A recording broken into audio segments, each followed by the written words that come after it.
I want to be honest about who I was before all of this. Because it matters. It matters that you understand the kind of man sitting in that pediatrician's waiting room when the world started to end. I was not a good man. I was not a brave man.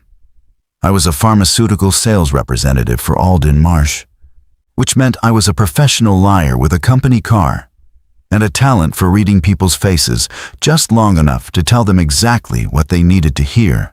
I sold branded generics to family practices across the suburban ring of Charlotte, North Carolina. And I was good at it because I had no conscience about it. My ex-wife Renee once told me the scariest thing about me wasn't that I lied, it was that I could do it without any visible cost. She said it like a clinical observation. She was right. I had my son Caleb every other weekend and one Wednesday evening per month. That was the custody agreement. Renee got the house, the school district, the morning routine, the bedtime stories, the soccer games, the parent-teacher conferences. I got 48 hours twice a month, and a single awkward dinner midweek, where Caleb would tell me about a project I'd never heard of, while I pretended I'd been following along. He was 9. He had my jawline and his mother's careful eyes, and whenever he looked at me, I could feel him measuring the distance between what I said and what I meant. Kids are better at that than oncologists. That Wednesday in October, I had Caleb for a makeup visit because I'd missed my regular weekend at a regional sales conference in Raleigh I couldn't skip. Renee had agreed to swap days. But the only available appointment with Dr. Lena Acheson at Millbridge Pediatrics was that same afternoon. So I combined the visit. Take Caleb to his checkup, grab dinner after, drop him at Renee's by 8. Simple. I pulled into the Millbridge Medical Plaza parking lot at 3:15 p.m. and told Caleb to leave his backpack in the car. The waiting room smelled like adhesive bandage wrappers and forced optimism. Caleb sat beside me reading a dog-eared Captain Underpants book he'd already finished twice, and I scrolled through emails on my phone. There was a mother across from us with a toddler on her lap, who kept making eye contact with me in that way people do when they want to talk, but haven't committed to it. I gave her the Alden Marsh smile, warm, approachable, absolutely empty, and went back to my phone. They called Caleb's name at 3:40. I followed him back through the corridor. The nurse her badge said to Tameka weighed him, measured him, asked about allergies. Normal. She left us in the exam room, and Caleb sat on the paper-covered table swinging his legs, while I leaned against the counter studying a laminated poster about the stages of strep throat. Dr. Acheson came in at 3:55. She was a small woman, early 50s, with reading glasses on a beaded chain, and a manner that made you feel she'd already diagnosed you from the doorway. She'd been Caleb's pediatrician since he was 4. Renee trusted her completely, which meant I trusted her by inheritance. She examined Caleb. Ears, throat, reflexes, the usual choreography. She asked him about school. He told her about a science fair project involving mold growth on different bread types. She laughed at the right moments. Then she turned to me, and the laugh was gone. "Mr. Harmon, can I speak with you in the hallway for a moment?" I assumed it was about Caleb's weight or his screen time or some other co-parenting failure she was preparing to frame diplomatically. I told Caleb I'd be right back and followed her out. She pulled the door almost shut behind us, but not completely. And she stood close enough that I could smell the coffee on her breath. "I need you to take Caleb and leave the building right now. Don't go home. Don't go to Renee's. Drive north on I-77 until you're past Mooresville. Then get off the highway and find somewhere quiet. Do not stop in any town center." I stared at her. My first instinct, and this tells you everything about me, was to assess whether she was having a psychiatric episode. My second instinct was to calculate whether this was some elaborate custody maneuver Renee had orchestrated. My third instinct buried so far beneath the first two that I almost missed it, was raw animal fear triggered by the absolute stillness in her eyes. "Dr. Acheson, what do you—" She pressed a single car key into my palm. Honda logo, worn leather fob. "My car is the silver Accord in the second row. Yours has a dealer GPS tracker. Use mine." I looked at the key in my hand. It was warm, as though she'd been gripping it for a long time before I arrived. The leather fob was cracked at the edges, rubbed smooth by years of handling. "You need to explain what you're talking about," I said. Dr. Acheson glanced down the corridor. Tamika was at the nurse's station, on the phone, speaking quietly with her hand cupped around the receiver. Two other staff members stood near the supply closet, not moving, not speaking. They were listening to something I couldn't hear. "I did a rotation at Fort Detrick in 1998, Dr. Acheson said. She kept her voice flat, instructional. "Infectious disease protocols. I still have contacts. One of them called me 40 minutes ago and told me something that is going to sound insane, and I need you to not waste time deciding whether you believe me. Try me. There's been a containment failure at a biodefense research annex in Virginia, not Detrick, a satellite facility. The pathogen is neurotropic. It damages the prefrontal cortex and the limbic system simultaneously. Victims lose executive function but retain motor capability and aggression. They've been calling it accelerated rabiform encephalitis internally, but that's a placeholder.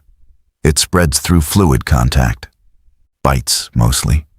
The incubation period is between 4 and 11 minutes. I felt the hallway narrow around me.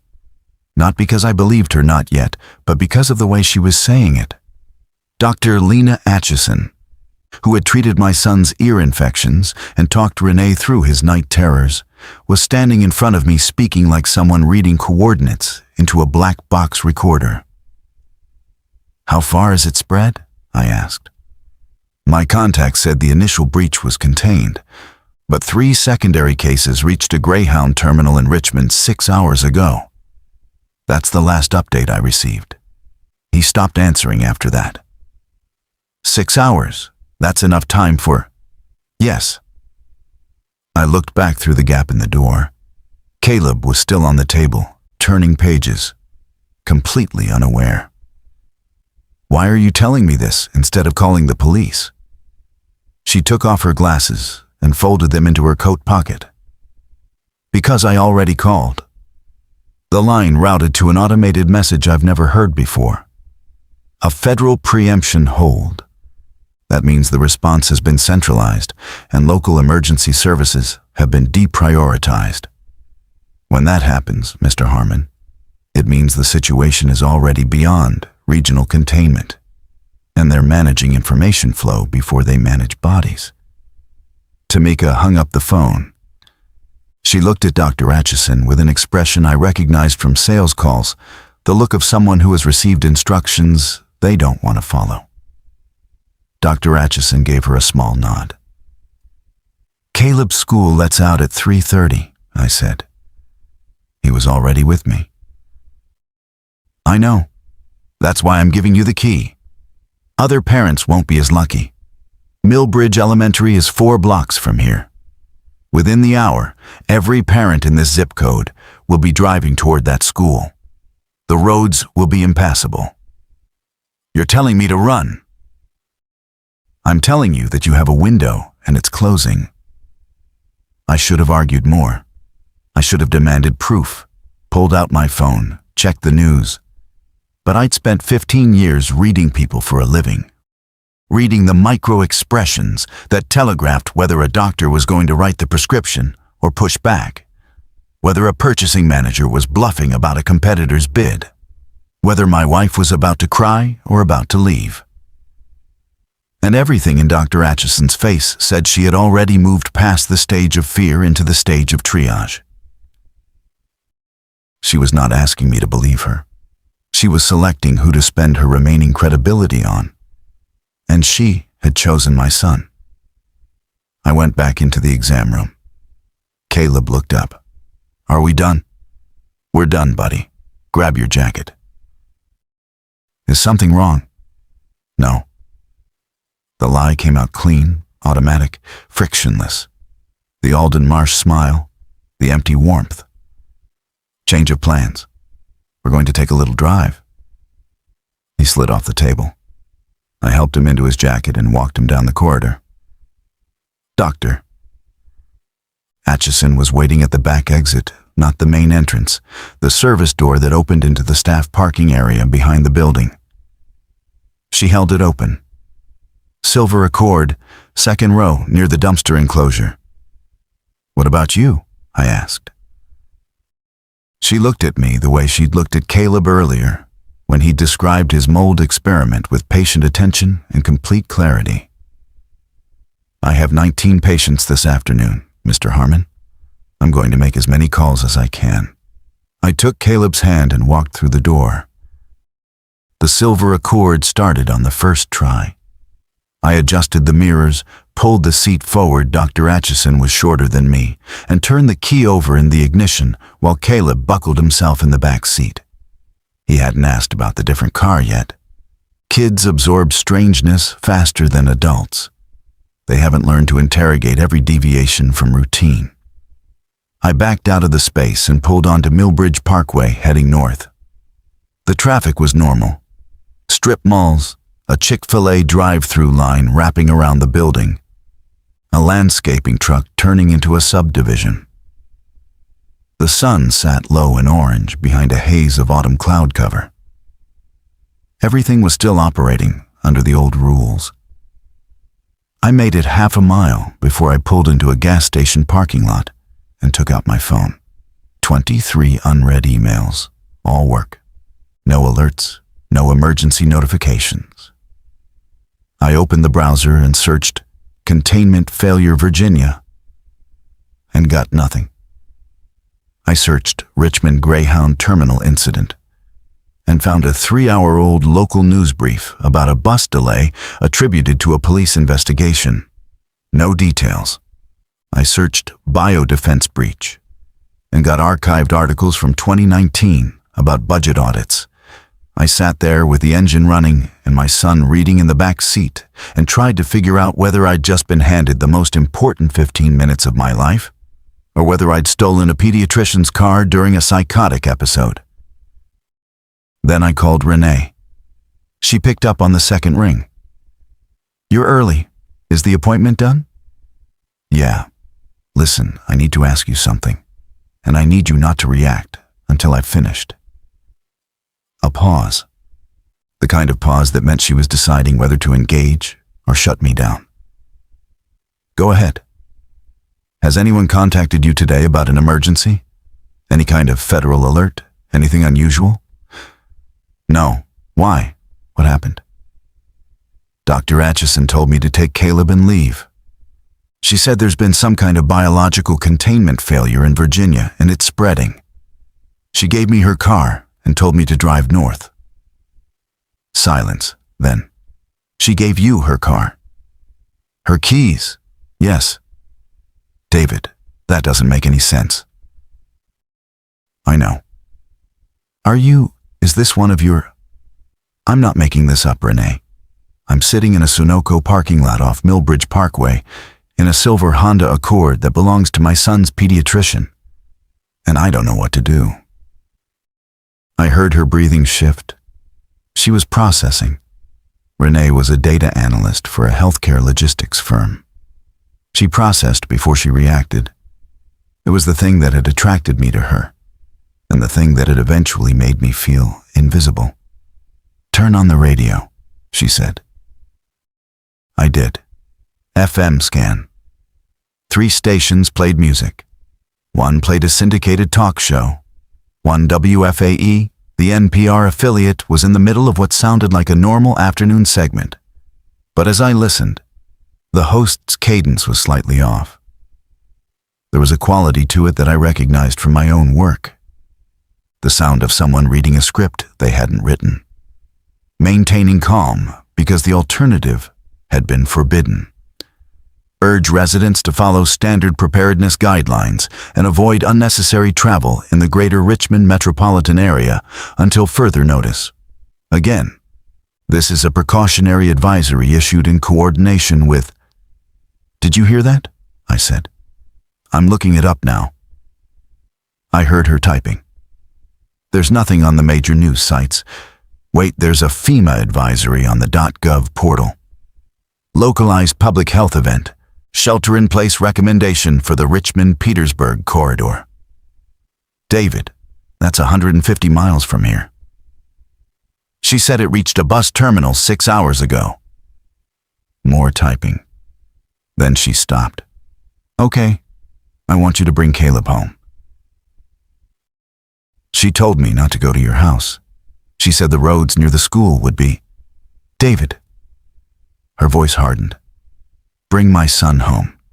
Now. That word, my son, landed exactly where she aimed it.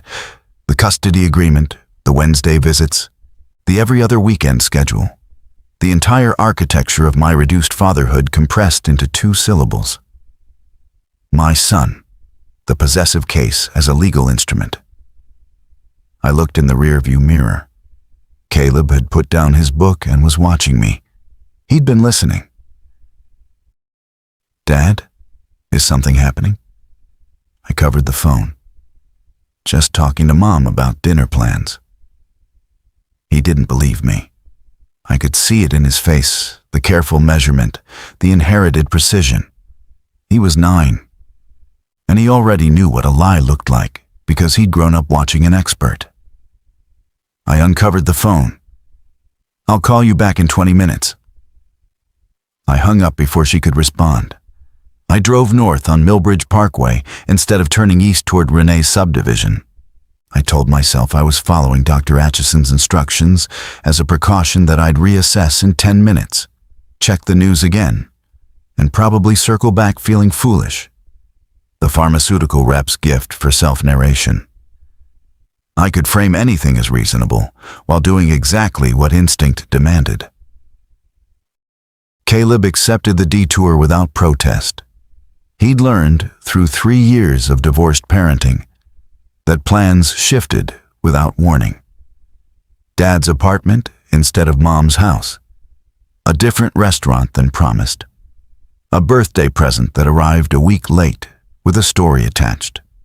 He was adaptable in the way that children of unreliable people become adaptable not because they trust the new plan, but because they've stopped trusting any plan. I reached the intersection of Millbridge Parkway and Old Statesville Road at 4:22 p.m. That's where the world changed shape.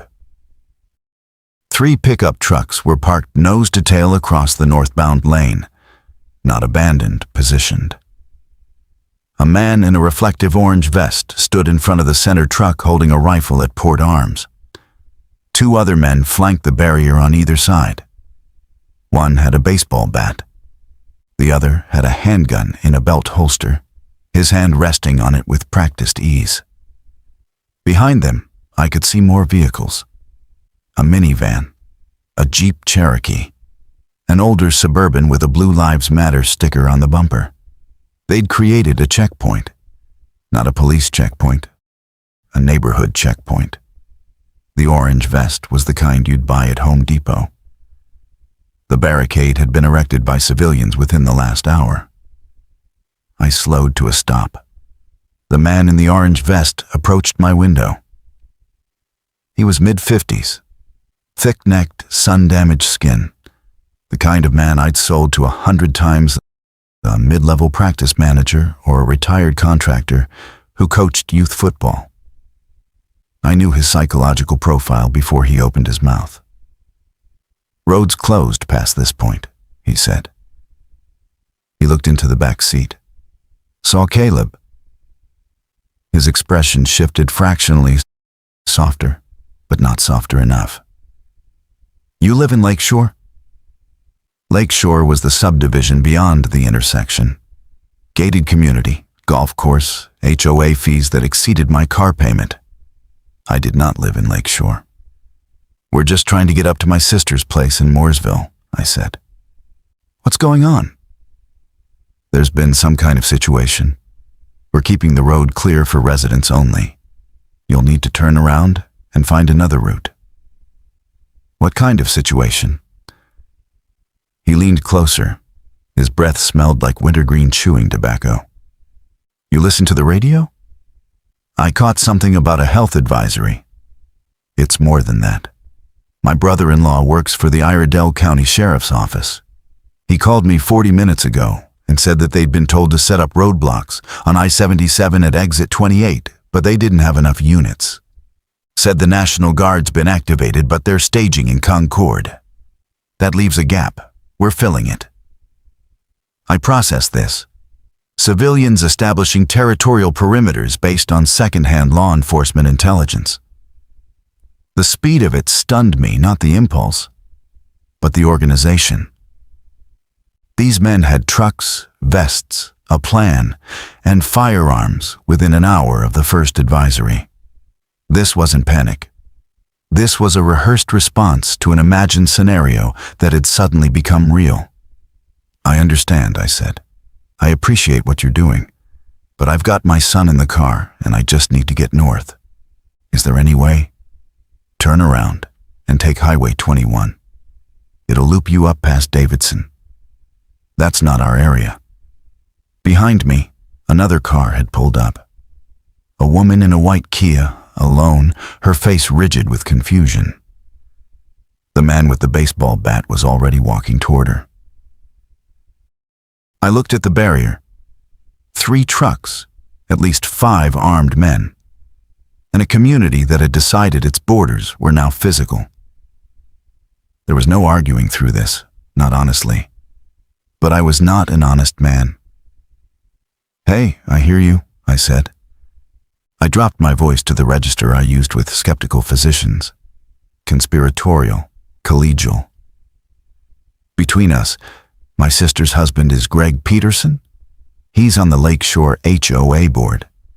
He told me to come in through Old Statesville before the traffic got bad. I can have him call you if... I don't know any Greg Peterson. He's newer, on the facilities committee. Handles the... Sir. The man straightened. I need you to turn around. Caleb's voice from the back seat. Dad, that man has a gun. The orange vest man's eyes moved from me to Caleb and back.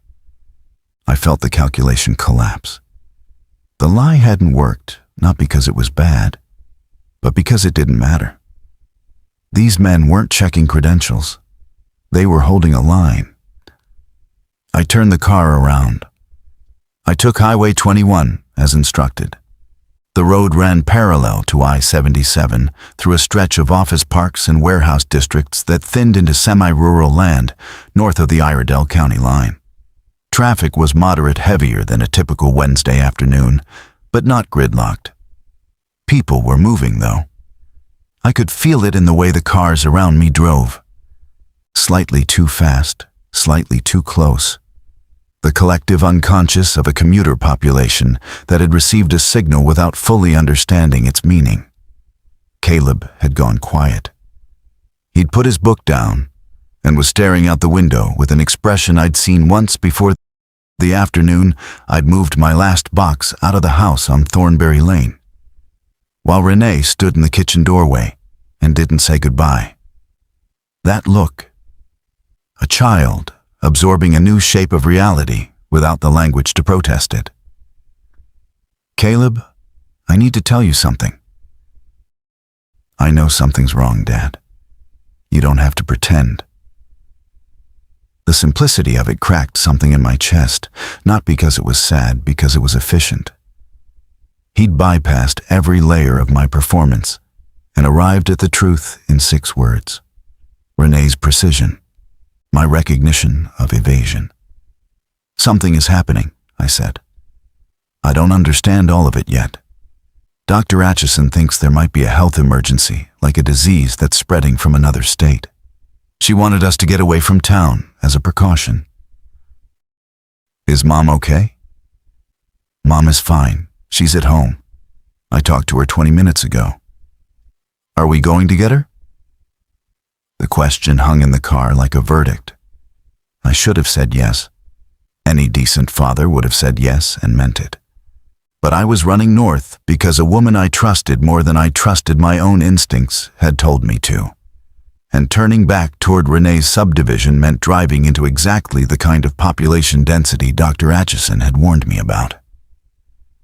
"Let me figure out the safest route first," I said. "Then we'll make a plan." Another lie. Not a clean one, a stalling lie, the kind I used when a hospital procurement officer asked about delivery timelines I couldn't meet. Buy time. Defer the truth. Let the situation resolve itself before commitment becomes necessary. We passed a Walmart distribution center on the left. The parking lot was full. Workers stood in clusters near the loading docks, some on phones, some just standing. One man sat on the tailgate of his truck, staring at the sky. It looked like a shift change that had stalled mid-transition. At 4:41 p.m., my phone buzzed. Not a call, an emergency alert. The FEMA tone that sounds like a dental drill pressed against your skull. Emergency alert. Public health emergency declared for Mecklenburg, Iredell, Cabarrus, and Rowan counties. Shelter in place immediately. Avoid contact with symptomatic individuals. Do not approach hospitals or emergency rooms. This is not a test. I read it twice. The fourth sentence was the one that mattered. Do not approach hospitals or emergency rooms. When the infrastructure tells you to avoid the infrastructure has failed. Caleb was reading the alert on his own phone, the hand-me-down iPhone Renee let him carry for emergencies. His face didn't change. He just looked at me and waited. Shelter in place, he read aloud. Does that mean we should stop? Not yet. 3 minutes later, I saw the first sign that the advisory was not precautionary. A minivan sat diagonally across the right lane of Highway 21, its driver's door open. The engine was still running. I could see the exhaust. No one was inside. The windshield had a crack that radiated from a single impact point on the passenger side, and there was a smear on the cracked glass that caught the orange light of the low sun and turned it into a color I'd never seen on an automobile. A dark, wet amber. I swerved into the left lane to pass it. As I did, I saw a shape in the drainage ditch beside the road. A woman on her hands and knees, facing away from us, doing something with her hands that involved repetitive motion and absolute focus. She did not look up as we passed. She did not react to the sound of the engine. Caleb saw her too. "Dad, is she okay?" "She fell," I said. "Someone will help her." We drove. I accelerated to 70. In the mirror, the woman in the ditch rose to her feet with a fluidity that no injured person could manage. She stood perfectly straight and turned toward the sound of our engine. And even at that distance, even through the diminishing mirror, I could see that her face had been simplified. Every expression erased. What remained was orientation, direction, purpose without thought. I didn't slow down. By 5 p.m., the evidence had become impossible to narrate away. I passed 2 more abandoned vehicles, a gas station where every pump handle had been left hanging, and a stretch of road where the shoulder was tracked with footprints, dozens of them, all moving in the same direction, toward a residential street that branched east. The footprints were uneven, dragging. Some of them were barefoot.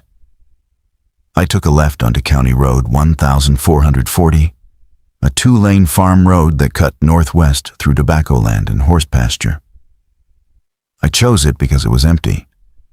I needed distance from the main corridors, from the suburban density where population meant infection vectors. Dr. Acheson's language was colonizing my thinking. I was beginning to see people as epidemiological units. Caleb had not spoken since the woman in the ditch. He sat with his seatbelt tight across his chest, both hands flat on his knees, staring forward. He was being brave in the way that children are brave, by becoming very small and very still, and hoping the world would notice their cooperation and reward it with safety. "Hey," I said. "Talk to me." "About what?" "Anything. Your science fair project, the mold thing." He looked at me for a long moment. "Dad, that lady wasn't hurt." "I know." "What was wrong with her?" I gripped the steering wheel. The honest answer was, I don't know.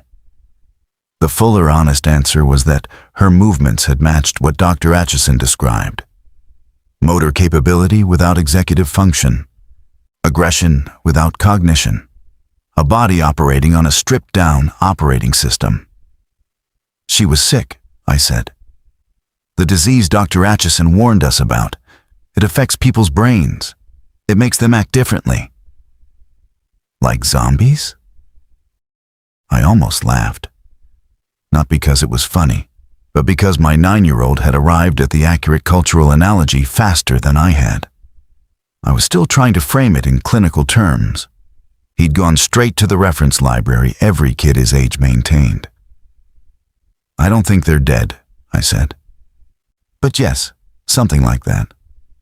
He nodded, absorbed it, filed it. "Okay." The county road stretched ahead through flat farmland. A red barn with a collapsed roof. A white farmhouse with laundry still on the line. No movement.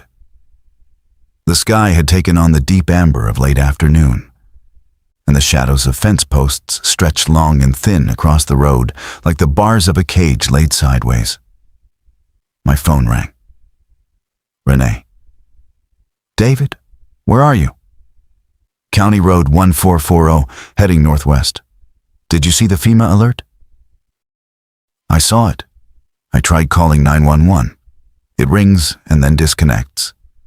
I called the non-emergency line and got a recording that says all available units have been deployed. David, there are people in the street." My stomach dropped. "What kind of people?" They're walking, a lot of them, down Thornberry toward the school. They don't look right. Mrs. Gutierrez from 2 doors down went outside to see what was happening, and one of them grabbed her. I watched it from the upstairs window. "Are you locked inside?" "Yes, all the doors. I moved the bookshelf in front of the side entrance, but they're everywhere. They're just walking down the middle of the street, and some of them are running now, and I can hear..." Her voice fractured. "I can hear screaming from the direction of the school." Millbridge Elementary, 4 blocks from the pediatric clinic. The school where Caleb would have been if this had been a normal Wednesday. If Dr. Acheson had not broken protocol, if she had not handed me her key, my son would be in that building right now. "Renee, listen to me. Stay upstairs. Stay away from the windows. Keep the lights off. You need to come get me." The sentence landed with the weight of every argument we'd ever had. You need to come get me. The things she'd never said during the marriage, the things she'd refused to say during the separation, the thing her pride had never permitted. She was saying it now because the world outside her windows had stopped being the world. I looked at Caleb. He was watching me.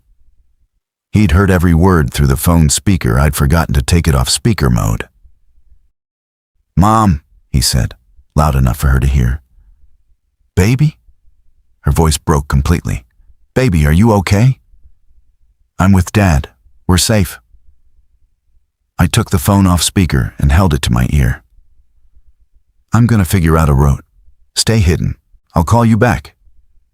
"David, don't leave me here." "I won't." I said it the way I said everything, smoothly, convincingly, with absolute manufactured confidence. And as I hung up, I realized I had no idea whether it was true. I pulled the Accord onto the shoulder of County Road 1440 and killed the engine. The silence that filled the car was the kind of silence that has texture, thick, fibrous. The silence of a world rearranging itself while you sit still. I opened the map application on my phone. The GPS still worked. The blue dot of our position floated on a gray thread of road surrounded by green. Renee's house on Thornberry Lane was 11 miles southeast, back through the suburban corridors I'd just escaped. Between us and her lay Millbridge Parkway, the lakeshore checkpoint, the school, and whatever was now walking through those streets. I zoomed in, studied the secondary roads. There was a route south on 1440 to Mayhew Road, east on Mayhew to the old railroad crossing, then south again on a service road that skirted the industrial district behind the Walmart warehouse. From there, I could cut through the Creekside Estates neighborhood and approach Thornberry from the west, bypassing the school and the main arteries. The route was 14 miles. It would take me directly back into the declared emergency zone. It would require passing through at least 2 residential neighborhoods, and based on what Renee had described, those neighborhoods were now active vectors. Every block would be a probability calculation. Speed versus obstruction, noise versus stealth, my son's presence in the back seat versus the requirement to reach his mother. Caleb watched me trace the route with my finger. He was old enough to read a map. He could see what I was considering. We're going back for Mom. I'm figuring out the best way. The roads near our house are bad. She said people were everywhere. I know. So we'd be driving into it. I looked at him. He wasn't arguing. He was presenting evidence. A data analyst's son, assembling the case with the same neutral precision his mother used when she'd explained to me why the marriage couldn't continue. These are the facts. This is what the facts indicate. The conclusion is available to anyone willing to accept it. Your mom is alone in that house, I said. I'm not going to leave her there. I didn't say leave her. I said the roads are bad. I took a breath. The air inside the car smelled like Dr. Acheson's hand lotion, something botanical, faintly green. A stranger's car. A borrowed escape. Every object around me belonged to someone else's life. I started the engine and turned the car around. Mayhew Road was empty. The farmland gave way to a stretch of self-storage facilities and a defunct furniture warehouse. I kept the speed at 45 fast enough to cover ground, slow enough to stop if something appeared in the road. The sun was low now, casting everything in a light that made the world look like a photograph that had been color-corrected toward amber. At the railroad crossing, I slowed. The gates were down, red lights flashing, but no train. The crossing system was malfunctioning or the power grid was hiccuping. I waited 30 seconds, then drove around the gate, my tires thumping over the tracks. On the other side, the service road paralleled the warehouse district. Loading docks, chain-link fencing, employee parking lots. Some of the lots still had cars in them, arranged in the orderly rows of a workforce that had clocked in that morning and hadn't clocked out. I wondered how many of those workers were still inside the buildings. I wondered what was happening in there. I passed a security booth with the windows shattered inward. Glass fragments sparkled on the pavement. The booth was empty, but the chair inside had been overturned, and there was a clipboard on the ground outside, with papers riffling in the wind. Small details. The kind of details I noticed because noticing details was my profession. Reading the room, assessing the environment, identifying the variables that determined whether someone said yes or no. At the end of the service road, I turned south into Creekside Estates. This was an older subdivision ranch houses, split levels, the kind of neighborhood that had been middle class in the 1990s and was holding on through refinancing and resolve. The streets had names like Willow Creek Drive and Autumn Ridge Court. The HOA had installed decorative brick entrance columns that were now purely ornamental, the iron gate between them standing permanently open. I drove through the open gate at 30 miles per hour, and immediately I understood that whatever I'd seen on Highway 21 was a prologue. Creekside Estates was where the first chapter of the end began. 2 houses on my left had their front doors open, not ajar wide open, as if the occupants had left in a direction they hadn't chosen. A bicycle lay on its side in the middle of the street, its front wheel still spinning with a slow, decaying rotation that meant someone had dropped it seconds ago, not minutes. A garden hose ran across a driveway, water still flowing from the nozzle, creating a dark river that followed the gutter line toward a storm drain. The sprinkler system on a corner lot was still cycling through its pattern, arcing water over grass that no one would mow again. And there were people. Not many. 5, maybe 6, distributed along the 2 blocks I could see. They stood in various postures, one in a front yard, one on a porch, one in the middle of an intersection, and they shared the quality I'd seen in the woman in the ditch. Stillness that wasn't rest. Orientation without purpose. They were listening, I realized, or sensing. Whatever input they were processing, it wasn't visual. Their heads were tilted at angles that suggested they were tracking sound. I kept my speed steady. The engine was quiet. Dr. Acheson's Accord was well maintained. The exhaust system intact. No rattle or mechanical complaint. I rolled through the first intersection without drawing attention. 2 of the figures were facing away from me. A third, standing in a driveway beside an overturned recycling bin, turned its head slowly as I passed, but didn't move. "Don't look at them," I told Caleb. "Look at me." He obeyed. His eyes locked onto the rearview mirror, which meant he was looking at me and also at everything behind us simultaneously. Smart, resourceful, terrified.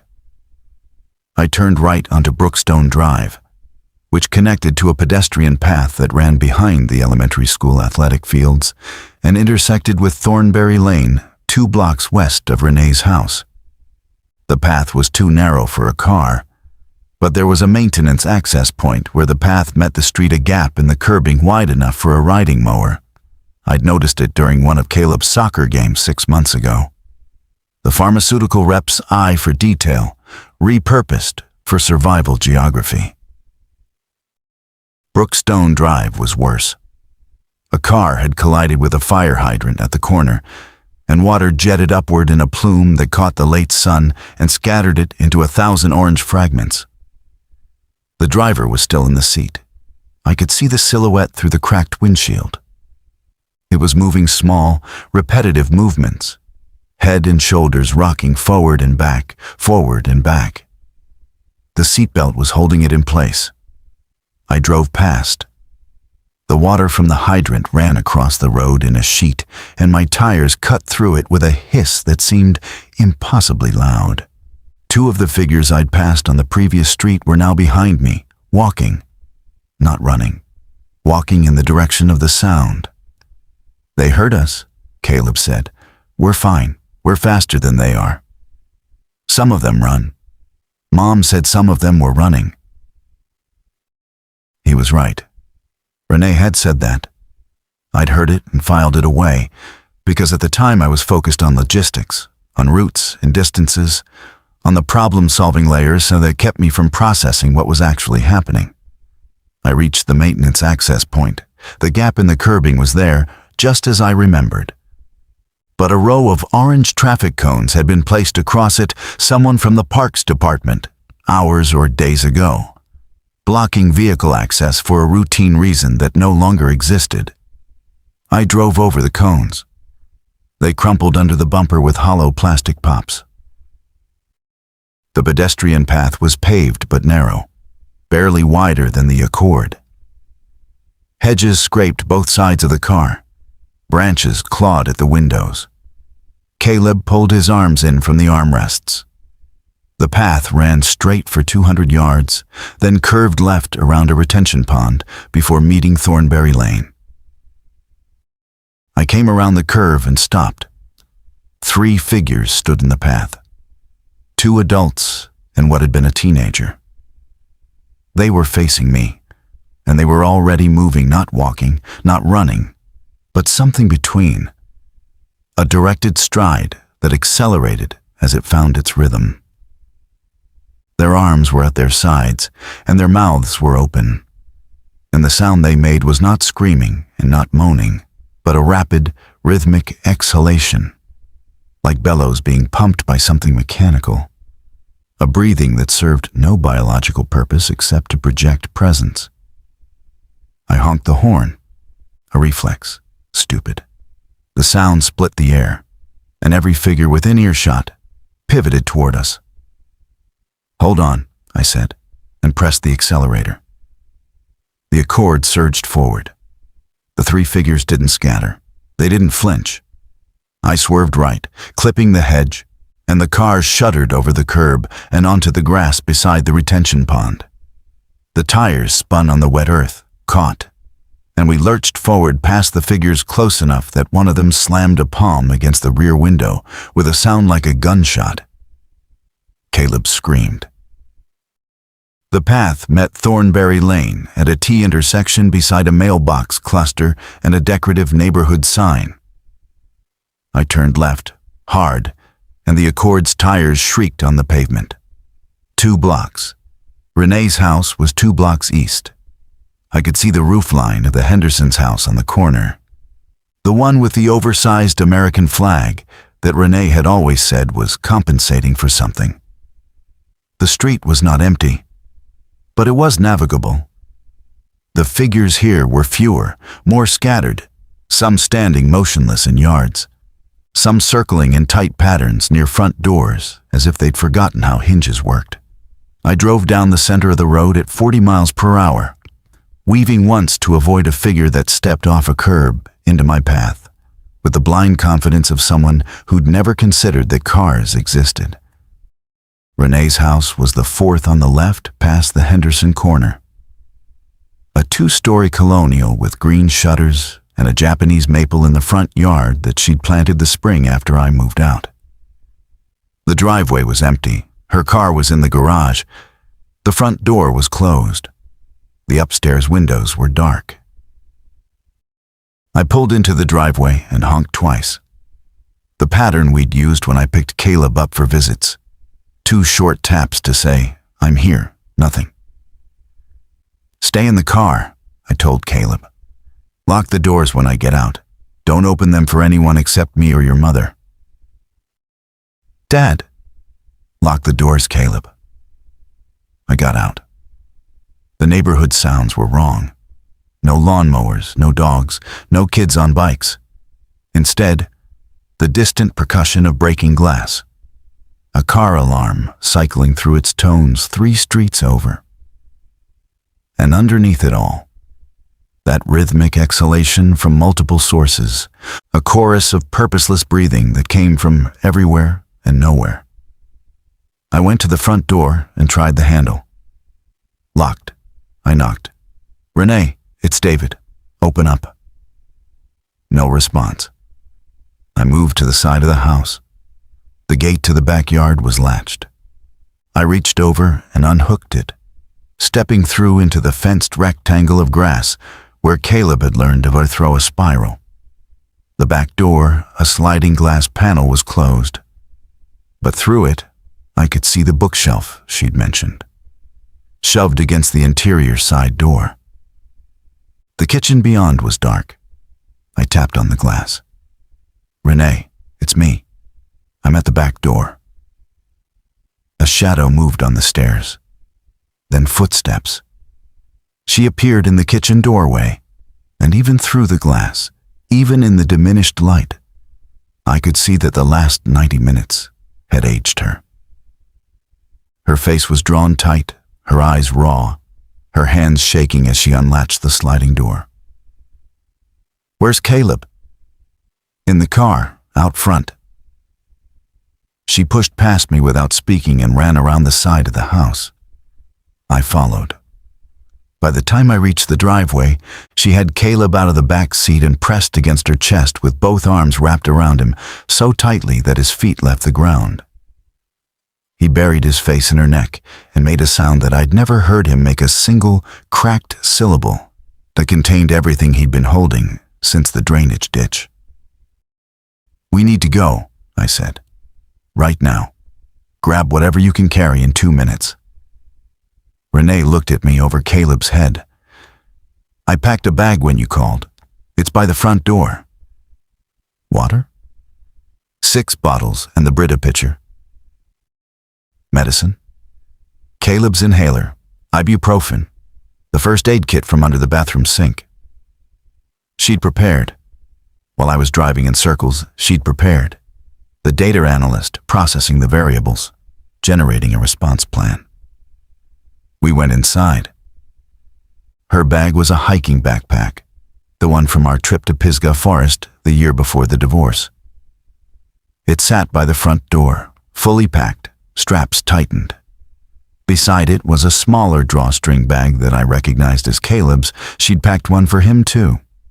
What about food? Granola bars, peanut butter, crackers, canned tuna. I didn't have time for more. I grabbed both bags. Caleb clung to Renee's hand. We moved back through the house toward the back door and around to the driveway. The whole exchange took less than 3 minutes. Efficient, clinical, the kind of coordinated action that Renee and I had never managed during the marriage. I loaded the bags into the Accord's trunk. Renee stopped when she saw the car. "Whose car is this?" "Dr. Acheson's. She said mine had a dealer GPS tracker." Renee processed this. I watched her arrive at the implication that Dr. Acheson had considered the possibility that GPS-tracked vehicles might be followed, intercepted, or redirected. That the precaution was not paranoia, but operational thinking from someone who understood how governments managed crises. She got in the passenger seat without comment. I backed out of the driveway and turned north on Thornberry Lane. The plan was simple. Retrace my route through the pedestrian path, through Creekside Estates, back to the service road and north. Get distance, find safety. The same plan I'd had an hour ago, now with 2 additional passengers and a weight of responsibility that pressed against my sternum like a physical object. We made it to the end of Thornberry before the plan died. The maintenance access path was blocked. Not by cones this time, by a flatbed truck parked sideways across the entrance, and behind it, a cluster of people. Living people, 8, maybe 10, standing in a loose semicircle with the focused energy of a group that had organized around a crisis and was now defending its organization. I recognized the dynamic immediately. The same thing I'd seen at the Lakeshore checkpoint, but smaller, rawer, less polished. These weren't men with reflective vests and rifles. These were residents of Creekside Estates neighbors who decided that the maintenance path was a vulnerability and had sealed it. A woman approached the car. Mid-40s, athletic build, a kitchen knife held blade down against her thigh. She tapped my window with her free hand. I lowered it halfway. "You can't come through here," she said. "We've closed the path. There's a group of them on the other side, at least 20. They came through 30 minutes ago. We lost 2 people before we got the truck in place. We're not trying to get into Creekside. We're trying to get through it. We need to reach the service road on the north side. The service road connects to the warehouse district. There's no telling what's over there. It was clear an hour ago when I came through." She looked at the car, at Renee in the passenger seat, at Caleb in the back. Her expression cycled through the same calculation I'd seen at every checkpoint. Threat assessment, resource evaluation, Moral obligation. We've got 19 people in the Morgan's house on the corner, she said. 6 kids. We're not letting anyone through who might draw attention to our position. We'll drive straight through, no stops. Your car makes noise. The engine, the tires. Every one of those things on the other side of this truck is listening. You drive through Creekside, and you draw them toward us. She was right. I could see it now, the strategic logic of isolation. Every movement through their territory was a threat, not because of what we were, but because of the sound we carried. We were a noise source, and noise was a beacon. Renee leaned across me. Is there another way north from here? The woman with the knife looked at Renee. You could go back to Thornberry, take it all the way east to Old Farm Road, and loop around through the commercial strip. But that's a mile through residential. I wouldn't recommend it. Why not? Because the school is that direction. The school. Millbridge Elementary. The place where Dr. Acheson had predicted the population would converge. I thought about the screaming Renee had described, the sound coming from that direction. What happened at the school? I asked. The woman's face changed. The tactical composure fractured for a moment, and underneath it was something I recognized. The face of a parent imagining the worst possible version of a situation involving children. We don't know. We heard it. We're not going to find out. I sat back in my seat. The route through Creekside was closed. The route past the school was suicide. The direct route north via Millbridge Parkway had the Lakeshore checkpoint. I was boxed in, contained by living people as effectively as by the dead ones. There's one more option, I said. Highway 73 runs east of here. If I cut through the Sheldon Oaks neighborhood, I can reach it. Sheldon Oaks has its own cordon, the woman said. Derek Pruitt and his guys. They set up 2 hours ago. Nobody in or out. The suburban topology of exclusion. Every neighborhood had become a nation-state, its borders defended by whatever tools and bodies were available. The crisis had not dissolved social structures, it had contracted them. The HOA had become the government. The cul-de-sac had become the fortress. And every road between them had become no man's land. I thanked the woman. She stepped back from the car and watched us reverse down the path, with her knife still against her thigh. In the mirror, I saw her rejoin her group. Someone handed her a bottle of water. She drank from it without taking her eyes off our taillights. I drove back to Thornberry Lane and stopped. David, Renee said, we're trapped. I sat in the driver's seat with my hands at 10 and 2, staring through the windshield at a street that had been my commute route for 6 years. I had driven this road to work and back more than 1,000 times. I knew every pothole, every speed bump, every house that left their Christmas lights up past February. And now, it was a sealed corridors bounded by the armed tribalism of panicked neighbors on every side, and the shuffling residue of a pandemic on every surface in between. Renee was waiting for me to solve it. She hadn't said that explicitly, but I could feel it, the same expectation that had defined our marriage. David will talk his way through. David always has an angle. It had been the thing she relied on and the thing she despised. And now, in the back seat of a stolen Honda Accord, on a street she'd chosen specifically because it was safe and quiet and far from the version of the world I represented, she needed it. Sheldon Oaks, I said. You said Derek Pruitt's group has a cordon. Renee frowned. I don't know them. I do. This was true in the way that many things I said were true, technically accurate, but strategically framed. I didn't know Derek Pruitt, but I knew the Sheldon Oaks neighborhood because it was part of my sales territory. 3 family practices operated within its commercial strip. Triad Family Medicine, Sheldon Oaks Pediatrics, and a solo internist named Dr. Raymond Cayley, who had been my most reliable prescriber for the past 4 years. I had been in that neighborhood twice a month, every month, for years. I knew the restaurants, the dry cleaner where Dr. Cayley's receptionist sent his lab coats, the pharmacy where my company's branded generics sat on the shelf at eye level, because I'd negotiated the placement. And I knew how to talk to the people who lived there.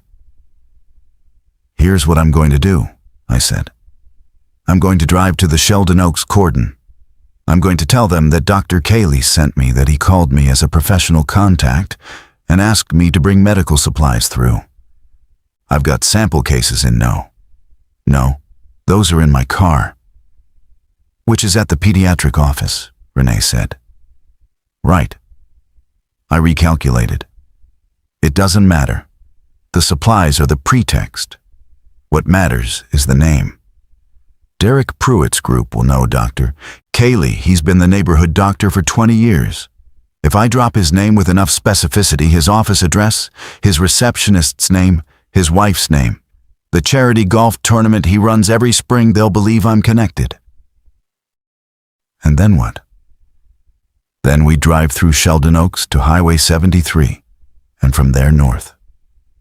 Renee stared at me. In the failing light, her face was half-shadowed, and the expression she wore was one I'd cataloged during countless arguments, the look of someone measuring the distance between what I was proposing and what it would cost. "You're going to lie to people who are protecting their families?" "Yes." "And when they find out, when Dr. Cayley doesn't confirm, when no supplies arrive, what happens to the next person who tries to get through?" I didn't answer.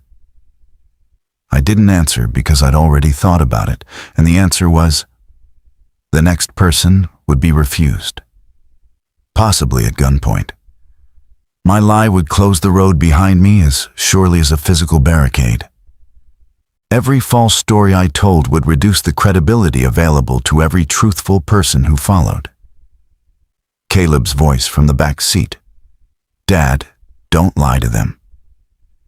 I looked at him in the mirror. He was sitting very straight, his hands on his knees, his face steady. He looked like his mother. "Caleb, you always lie. It's what you do. You lie at work, and you lied to Mom, and you lied to me about coming to my soccer game, and you lie so much that you don't even notice anymore. But those people are scared, and they're trying to keep their kids safe. And if you lie to them, something bad will happen to someone else." The car was silent.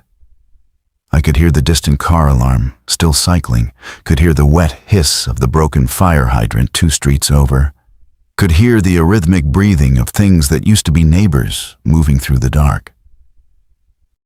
Renee reached back and took Caleb's hand. She didn't look at me. "He's right, David."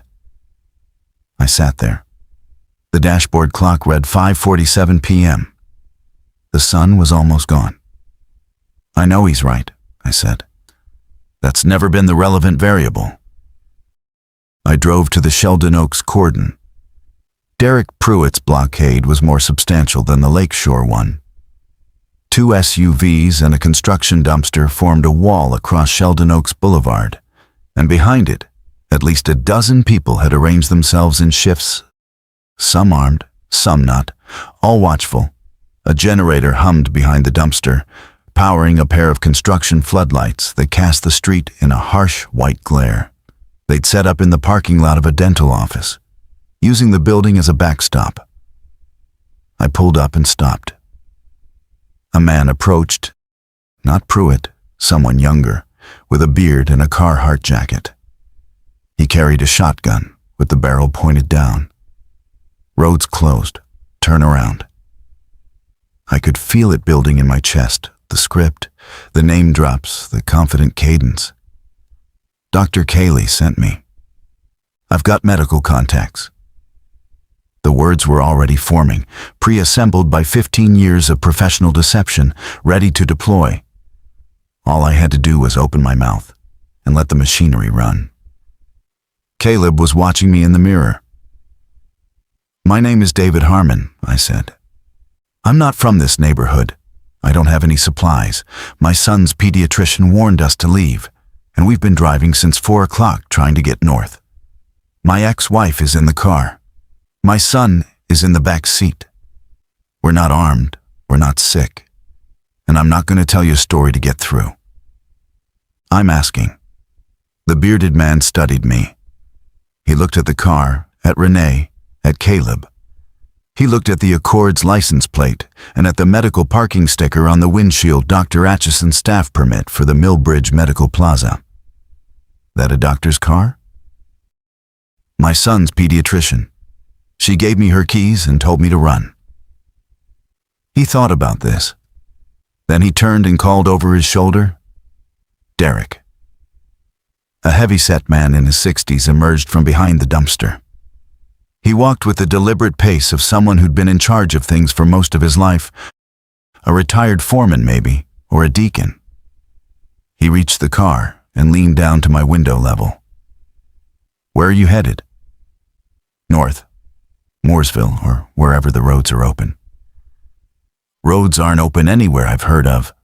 Guards supposedly setting up on I-77, but nobody's confirmed it." "Then wherever we can get. I just need to get my family through." "Your family?" He looked at Renee, then at Caleb. "That's your wife?" "Ex-wife." He considered this. I watched his face the way I watched every face reading the calculation, the risk assessment, the tribal mathematics of who counts as an insider and who remains a stranger. But this time, I wasn't looking for a lever. I was just looking. "We lost 4 people since this started," Derek said. "One of them was the Kessler girl, 16 years old. She was walking home from her friend's house when a group of them came through the park. We didn't get to her in time.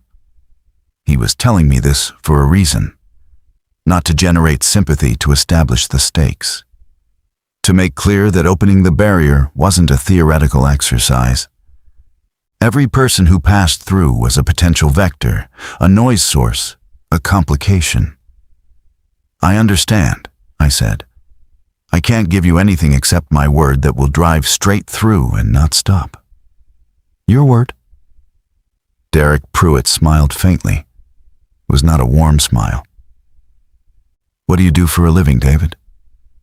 "Pharmaceutical sales." The smile disappeared. He knew.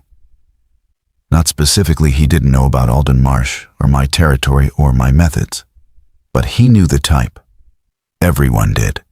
The smooth talker, the professional angle worker, the man whose word was a tool rather than a commitment. I sat in it. I didn't explain or qualify or charm. I just sat there in the floodlight glare while a stranger assessed my character and found it wanting. And for the first time in my adult life, I didn't try to change his mind. "Derek." The bearded man had walked to the back of the car and was looking in. "There's a kid back here with an inhaler in his hand. He's shaking." Derek looked at me one more time. Then he straightened up and gestured to the barricade crew. "Move the left truck. Let them through. Close it the second they're past." The SUV reversed. A gap opened. I drove through it at 10 miles per hour with my windows still down. And as I passed Derek Pruitt, he said one sentence: "Don't stop for anyone, and don't come back." Sheldon Oaks unfolded around us in the white-blue wash of its streetlights, still operational, still cycling through their programmed routines, casting pools of light on a neighborhood that had emptied from the inside. The houses were intact, the lawns mowed, the mailboxes at attention. But the cars were gone from every driveway. The residents had either fled or gathered at the cordon. What remained were the structures of suburban life, hollowed out and humming with electricity that no longer served anyone. I drove at 30, scanning the streets. Nothing moved. Derek's cordon had apparently been effective. The infected hadn't penetrated this far into the neighborhood. The organized defense at the entrance had created a buffer zone, a pocket of preserved order within the expanding chaos. I understood now why these checkpoints had formed so quickly. They worked. In the short term, in the immediate radius, the tribal response was functional. The cost was borne by everyone outside the tribe. Caleb had stopped shaking. He sat in the back seat holding his inhaler in one hand and Renee's hand in the other, connected to his mother through the gap between the front seats. Renee had twisted sideways to maintain the contact, her seatbelt cutting a diagonal line across her throat. Neither of them spoke. The physical connection was the conversation. I reached the northern edge of Sheldon Oaks in 4 minutes. The neighborhood ended at a T-intersection with Highway 73, a state road that ran east-west through a mixture of farmland and commercial pockets. I turned right, heading east toward an interchange with I-77 that I remembered from my sales routes. Highway 73 was different from the residential streets. It was open, exposed, and it showed the marks of recent passage. Debris littered the shoulders, a suitcase, its contents strewn across the gravel. A child's car seat, unbuckled and overturned. A flatbed trailer disconnected from its hitch, resting at an angle in the median. The detritus of an evacuation that had come apart. And there were bodies. I need to be precise about this because precision is what I owe you now. They were not all dead. Some of them were, clearly lying in positions that the living cannot hold, their stillness absolute and irreversible. But others were in a state I can only describe as dormant. They lay on the shoulder or in the grass, motionless but breathing, their chests rising and falling in that same rhythmic pattern I'd heard before. Sleeping wasn't the right word. Waiting was closer. I drove past them at 50 miles per hour, and none of them stirred. The engine noise was consistent and distant enough that it didn't trigger whatever threshold of stimulus activated their pursuit response. I learned this through experimentation. I hadn't intended the first body I passed. I flinched and swerved, creating a tire squeal that made the figure twitch. The second body, I held steady, and it didn't react. By the fifth, I understood the principle. Sustained, predictable sound was ignorable. Sudden, sharp sound was a summons. I relayed this to Renee in a whisper. She nodded and said nothing, understanding that even our voices were variables now. The I-77 interchange appeared ahead, its green highway sign visible in the Accord's headlights. I'd turned them on without noticing as the sky darkened. The interchange was a cloverleaf design, and as I approached the on-ramp, I could see vehicles stopped on the highway above, not moving. A line of taillights stretching north, red and static, a frozen river of attempted escape. The National Guard checkpoint Derek had mentioned, or a collapse of traffic beyond it. Either way, the highway was impassable. I took the exit ramp anyway, climbing the curve to the overpass level where I could see the full scope of the situation. The northbound lanes of I-77 were packed bumper to bumper from the interchange to the visible horizon. Cars, trucks, RVs, a school bus. No movement in any direction. Some vehicles had their doors open. Some had been abandoned entirely. And among the stopped cars, moving between them with the patient efficiency of predators in a coral reef, were figures. Dozens of them. They moved through the gridlock, pausing at each vehicle, testing doors, pressing against windows. I stopped the Accord on the overpass and looked down at the interstate. The contained nightmare of a highway full of families who had done the logical thing, followed the evacuation instinct, gotten on the road, pointed their cars away from danger, and discovered that the road itself had become the trap. The density, the immobility, the sound of 1,000 idling engines creating a noise field that drew every infected individual for miles. I put the car in reverse and backed down the ramp. "Not the highway," Renee said. "Not the highway." We drove east on Highway 73 in silence. The landscape opened into genuine rural territory: cattle fencing, hay bales, a feed store with a hand-painted sign. The density of abandoned vehicles thinned and then vanished entirely. The dormant figures on the shoulders became infrequent, then absent. We were outrunning the wave, or we'd found a gap in its spread where population thinness had slowed the chain of transmission. I checked the fuel gauge. 3/4 full. Dr. Acheson had maintained her car. I felt a wave of something that might have been gratitude, not for the fuel specifically, but for the chain of small decisions and maintained habits that had placed a functional vehicle with a full tank in my hands at the exact moment I needed it. Her oil changes, her filled prescriptions of gasoline, her choice to park near the dumpster enclosure rather than the main lot. Each decision invisible until it became essential. 20 miles east of the interchange, I saw a turnoff for a state forest access road. Gravel, narrow, unlighted. It led north into a stretch of Piedmont woodland that I'd driven past 100 times without ever entering.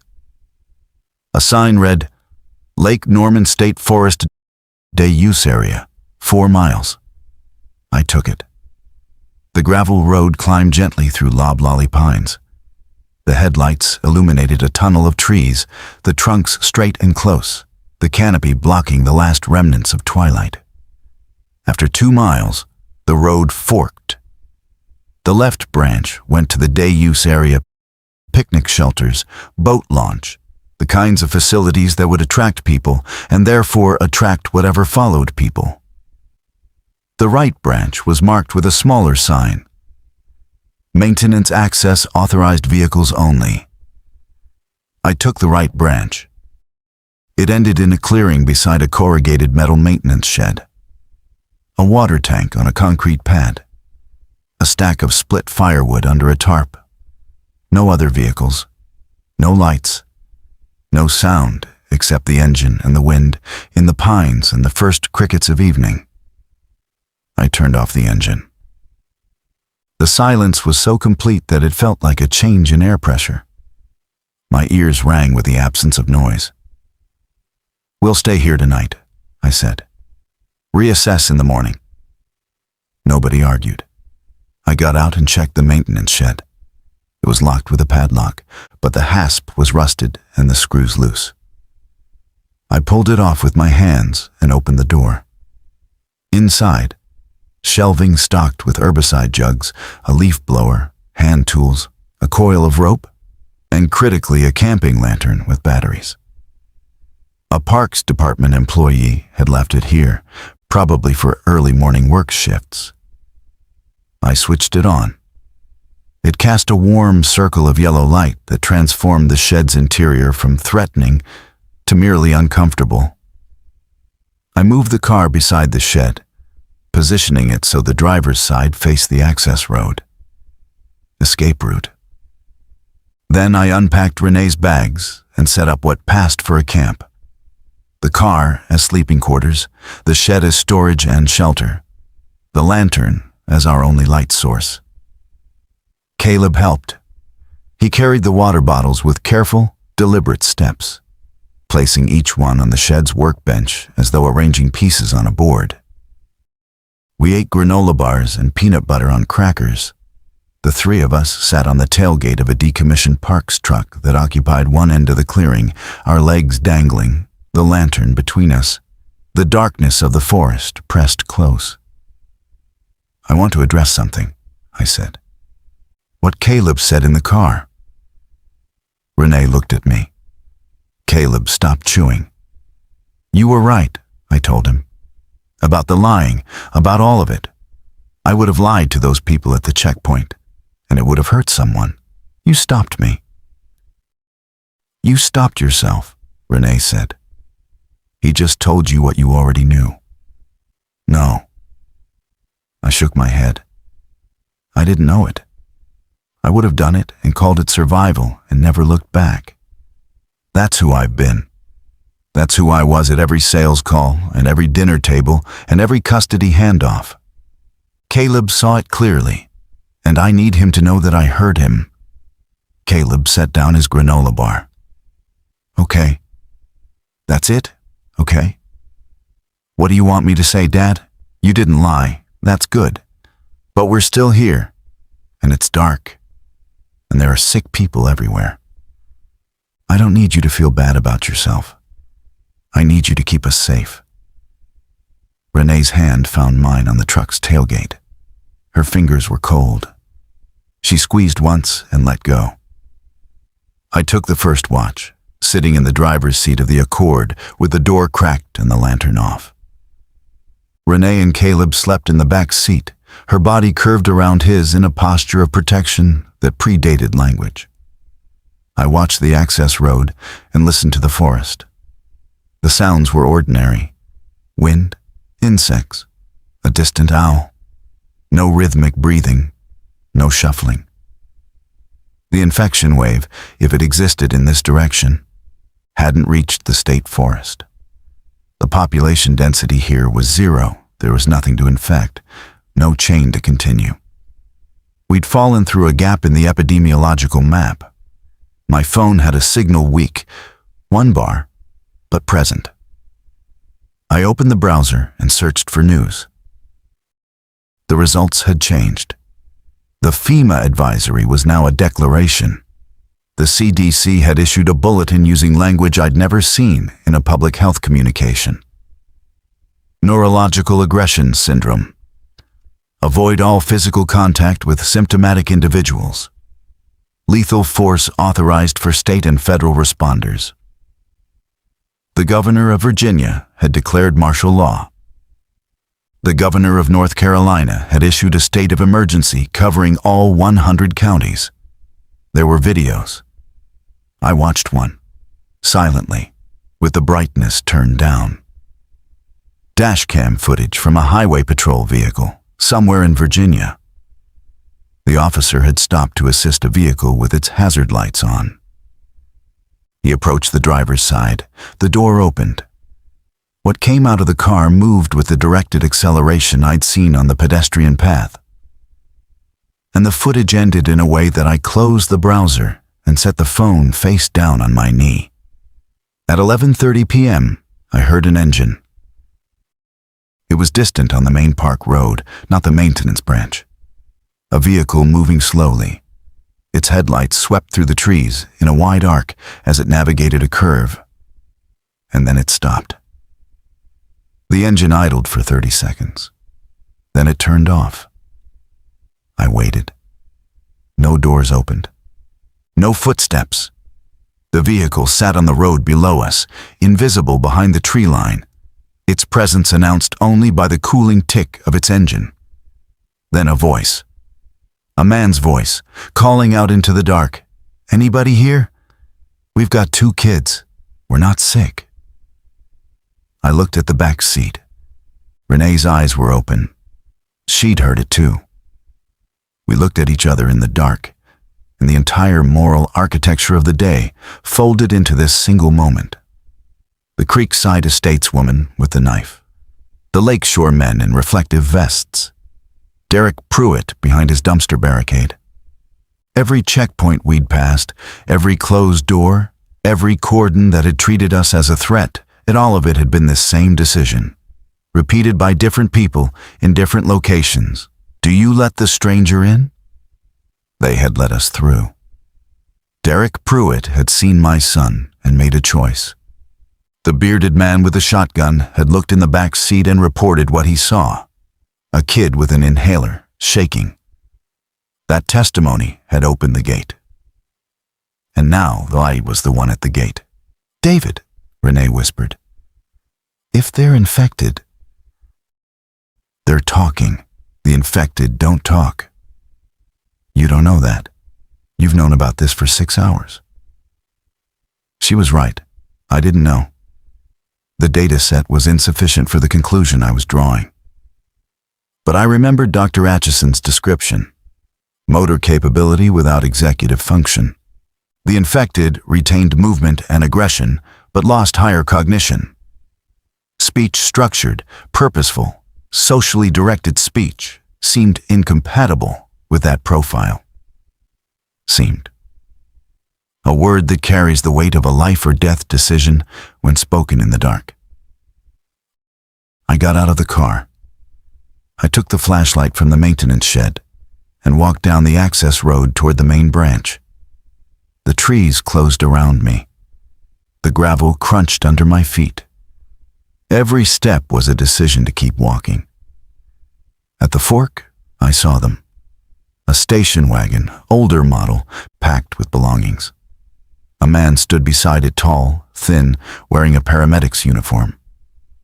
He held a flashlight of his own, pointed at the ground. Behind him, in the car, I could see shapes, small shapes. "I'm David," I said. "I'm up the maintenance road with my family." "Marcus," the man said. "Marcus Okafor. My daughters are in the car. We've been driving since Richmond." Since Richmond, where the Greyhound terminal had been the first urban breach point. This man had been driving for 10 hours through the origin zone of the outbreak and had arrived here at this fork in a gravel road, still standing, still speaking, still holding a flashlight with steady hands. "Follow me up," I said. "Keep your lights off. We made room." That's the sentence I keep returning to when I think about that night and the nights that followed. We made room. Marcus Okafor and his daughters Abena, who was 7, and Joy, who was 4, parked their station wagon beside the Accord. We shared the water. Renee divided the crackers into portions that accounted for the new math. Caleb gave Joy his jacket because the temperature was dropping, and she had nothing heavier than a cotton sweater. In the morning, we drove north together in a 2-car convoy on back roads that wound through forests and farmland. We avoided every town center, every checkpoint, every corridor where population density might have created the conditions for transmission. Marcus knew field medicine. Renee knew logistics. I knew how to talk to people at roadblocks, and for the first time, I did it without lying. I told them who we were, what we'd seen, and what we needed. Sometimes they let us through. Sometimes they didn't. When they didn't, we found another way. It's been 3 weeks. We're in a former church camp north of the Virginia border, 27 people sharing a dining hall and 4 cabins. Marcus runs the medical station. Renee manages the supply inventory with a precision that makes the former Army sergeant in charge of security uncomfortable. Caleb helps with the younger kids. Abena follows him everywhere. I am the person who goes to the gate when strangers arrive. I listen to what they say. I watch their faces. I assess the distance between their words and their intentions with the same skill I used to sell branded generics to trusting physicians. The difference is that I use it now to determine who is telling the truth, and when they are, I open the gate. The mouth that sold lies for 15 years is the mouth that holds the road open now. I don't call that redemption. I call it use.